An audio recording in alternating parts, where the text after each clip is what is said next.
I think for every person watching this hearing who has experienced the TSA screening process, it can often be very onerous. People who have done absolutely nothing wrong are law-abiding citizens in every respect, are subject to the most invasive screenings at these airports. Yet you're allowing illegal aliens to present warrants for arrest and waving them onto airplanes. How does that make sense? Not doing that, sir. You just told me that you've let 1,000 people travel on airlines who present to you warrants for arrest. Yes, right? sir. And they present those warrants. That warrant is the beginning of an identity verification process, which follows. Why isn't it the end? Why isn't that the end of the process? And you say, sorry, you have a warrant for an arrest. We're not going to allow you to get on an airplane. Because we want to identify who is presenting themselves at the screening checkpoint. Boy, I think you're going to have a hard time explaining to folks who are randomly selected, or sometimes perhaps not so randomly selected for enhanced screenings, but you're allowing illegal aliens with warrants for arrest to get onto airplanes, and you've allowed at least 1,000 of them in this calendar year. I mean, I just find that totally extraordinary. Mr. Pekoski, thanks for being here. I've got some questions for you. And to be frank with you, I've got some concerns about your record. Let's start with your decision to allow illegal immigrants to use arrest warrants as a form of ID at TSA checkpoints.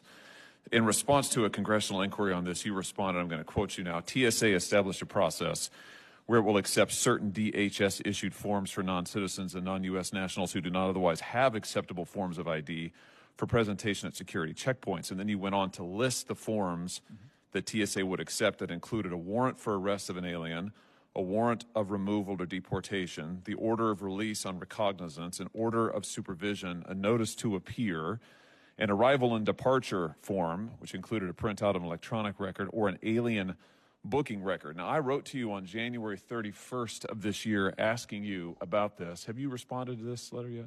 No, sir, we have not responded, but I will respond. I didn't think so. I will respond tomorrow. Okay. Right after today's hearing. It's amazing how that works. Well, actually, I saw a response earlier, and it didn't meet. Do I have the response? No, you don't, but you'll have it tomorrow. Right after today's hearing.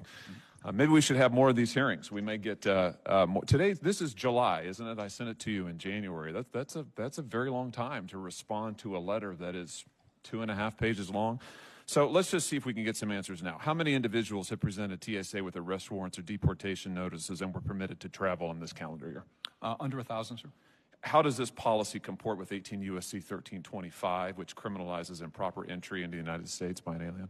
Sir, these individuals that have these arrest warrants, those arrest warrants were issued by the Border Patrol or a customs officer. And they serve as a beginning to our identity verification process. So you can't walk up to a checkpoint, wave that form, and then you go right through into screening.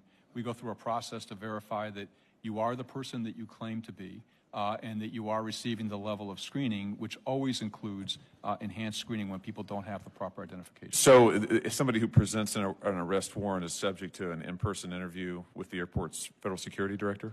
They have an interview with the officers that are on scene at the checkpoint, but that's not all that's happening. What those officers are doing are they're talking to... When you say the officers on scene at the checkpoint, what are we talking about? The transportation security officers, the uniformed officers at the checkpoint. Okay, but not the federal security director. They will bring in the federal security director if needed. Well, why would that person not be needed if you have someone who's an illegal immigrant? Right. So we aren't looking at whether a person is legal or illegal in the country. Our function is to make sure that... Why not?